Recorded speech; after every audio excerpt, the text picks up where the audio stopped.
Oh. That's dope. You know That's what I a mean? dope concept. So, yeah, I'm getting a great response. It's crazy because I just looked at my phone and Fox, my girl Fox from M.o.p, she called, she texted me, and so somebody said they almost had a car accident listening to that six-pack.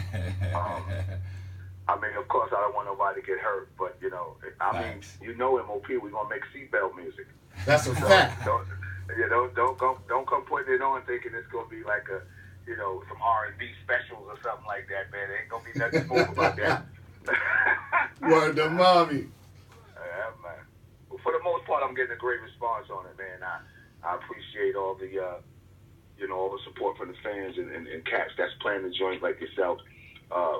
Pumping it through the veins for the people or whatever. So, I'm doing what I got to do on my end. You know what I mean?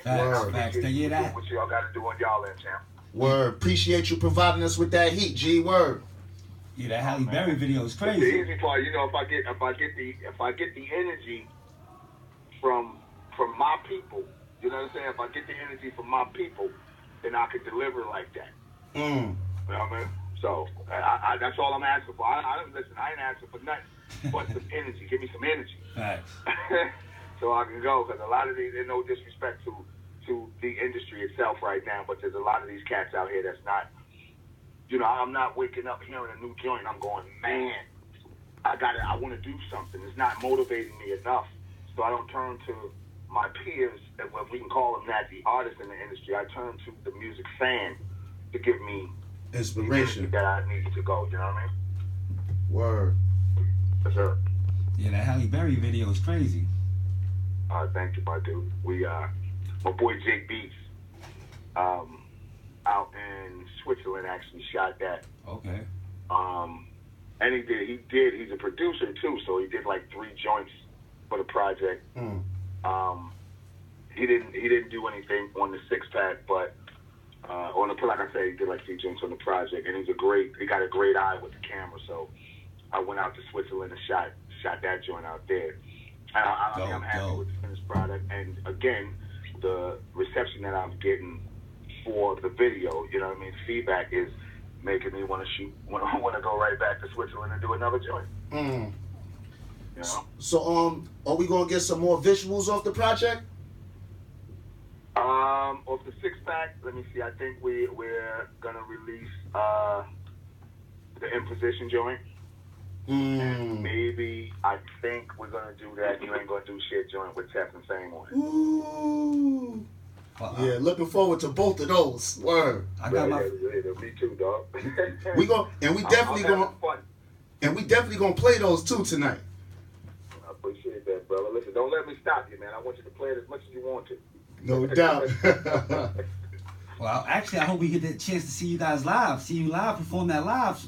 Any up and coming shows in the city? I think we're doing something on the 17th, actually. Okay. I don't know the actual location, but I think it's somewhere in Brooklyn. Oh, dope. Oh, I know a spot. Like always, we're gonna hop on a plane and shoot overseas or whatever to get something done out there. All right. That sounds good. I know a spot where we gonna see y'all at. Matter of fact, I'm already lined up for that. The Barclay joint next month. Yeah, the Barclay. How could I forget that, right? Word. Masters of Ceremony? Yeah. I don't know exactly which umbrella it's under, but I know it's M.o.p, I think 50, Snoop. Yeah, I'm in the building for that one. Yeah. And a few others. I don't know exactly who else, but yeah, that should be pretty good. Hell yeah. Yeah, that sounds like an epic night right there. Really, right? When I step back and I thought about it, I'm like, that's just Snoop and 50, Luda, Cam, Das Effects. Das Effects. Is DMX there? Yeah, DMX too, yeah, it's like a who's who. And list. I think Snoop Dogg too. Yeah, he's like there. Yeah. Hell yeah. Dude, I'm a fan out with DMX at the things. I love that dude, man. Word. Y'all energy and DMX energy is unmatched in the game. Oh yeah. Period. Oh yeah. Like y'all make shit get from 0 to 60 real quick in any spot. Word. That's a fact. Word. Well, I'm here to do my job, brother. If that's what I got to do, that's what I got to do.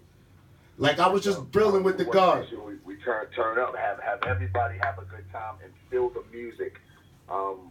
when it's time to perform, for any artist out there listening right now, like, you got to give it your all, man, because at some point in the game, you'll understand that your performance is very, very important to your career, because if you go to a town, you may have fans there, they all show up, you don't give them a good show, it's hard for you to go back to that town because you disappointed them.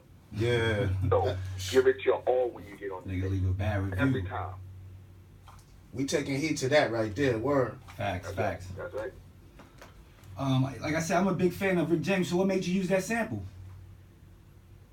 You know what? I had nothing to do with it. It was my man G Wig. Okay. He's an amazing producer from it's from Hartford, Connecticut. And he actually, another one, he did like 4 joints so far on the project.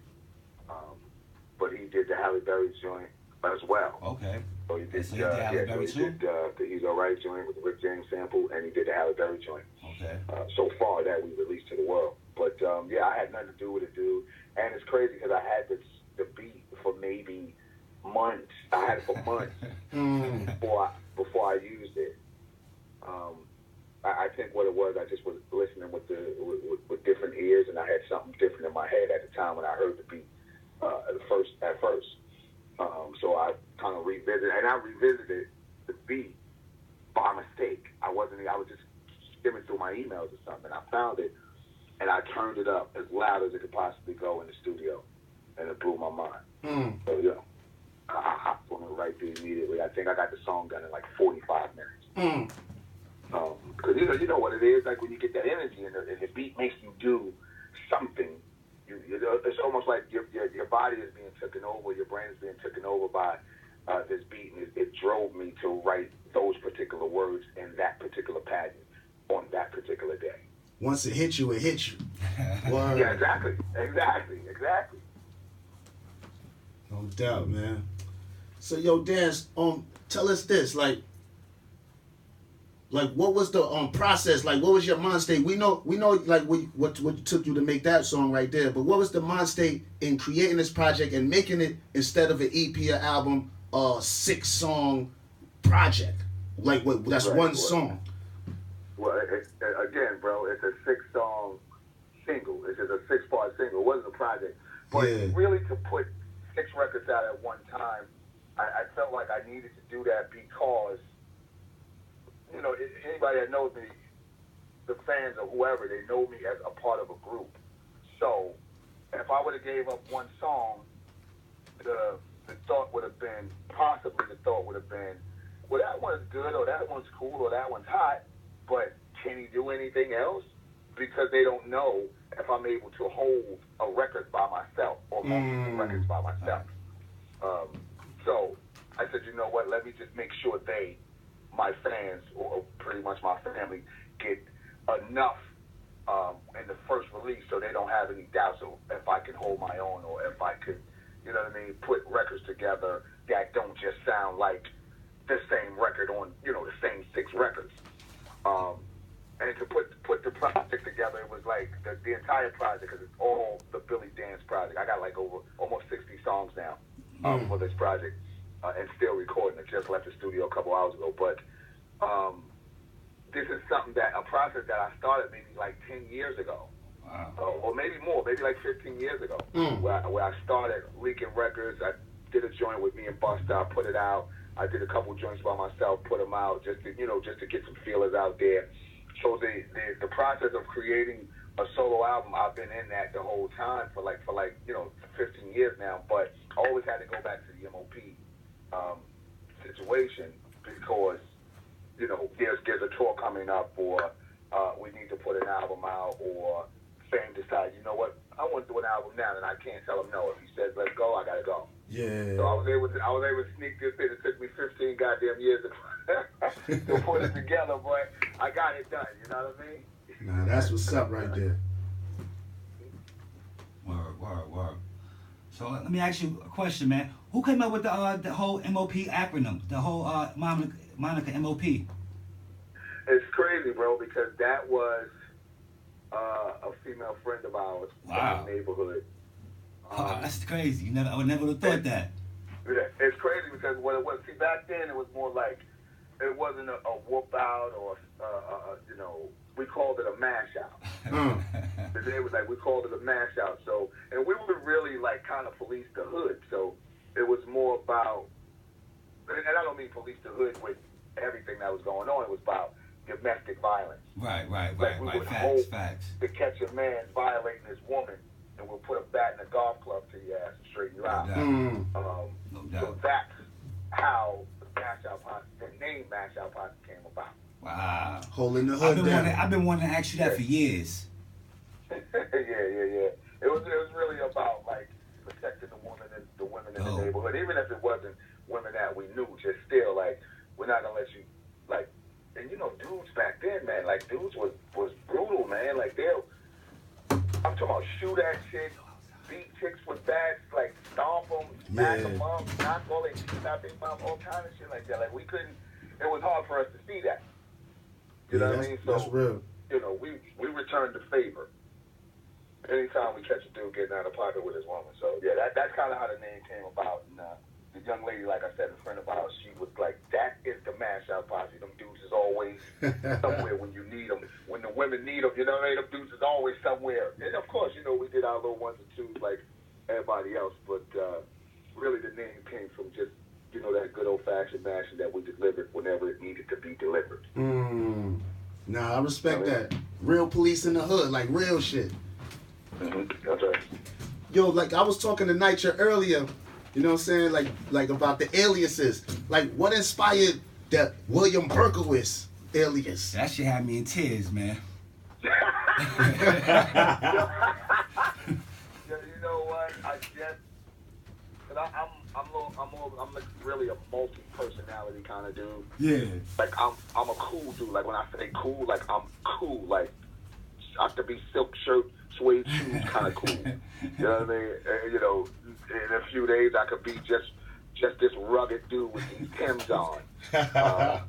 You know, then I could be the father to the kids, the husband to the wife, all of that. So Berkowitz was more about just the wild side. Like I need to deliver you this wild side of me. I can imagine. Because even though I'm not an entertainer, I'm still entertaining. So you know, I'm not a rapper. I just happen to know how to do it. I'm not a businessman. I just happen to be good at it. So I just want to make sure that I give people different sides of me, and I need to separate them so people could get it. You know what I'm saying? Word. Like, oh, this is he's in Berkowitz mode. Yeah, that alias. You know what I mean? Like, yo, you know what verse when you went in Berkowitz mode? That body on the iron with the snow cones, that joint. Yeah. When you was dropping down picking, oh shit. Oh yeah. That was, you know what? I really like that verse too, dude. Ooh, you bodied that shit. It. I love that verse. You catch Auntie on the abs, let her have it. Yeah. I like that. You know, I'm listening to that tonight, bro. Thank you for putting that in my head, man. Well, thank you for providing us with that heat right there. Facts. Yeah, man. You know what? That's that energy that I get from fame, though. You know what I mean? Like sometimes, like I don't like to be in the studio with no other artists. There's a couple of dudes that I could be in the studio with and be comfortable, but when I'm in the studio with Fame, he brings out the best of me, and like I want to make him proud anyway, right? Yeah. So I want to make sure I'm on my A game. If I get a certain look from him, I'm like, yeah, I'm rocking. You know what I'm saying? Word. And he draws that energy out of me, man, every time. And it's so ill, cause I had the honor of being up in the stool one day with Fame, and on True, you know what I'm saying, Lucky Tap, and Right. Fame was like schooling me on like, you know what I'm saying, like, yo, trust me, relax on this part, go in on this part. He like, you nice, son, just go in. And the shit came out miraculous once I took his advice. No doubt. Word. Dude, yo, he is a moving music machine. Like he walks like he's walking on beat. Yo, word. Yeah, that's how he walks. He walks like he's walking on beat. He's really passionate about the quality of the music, the way it's laid, the way it's mixed, everything. Yeah. He's really passionate about it. So I mean.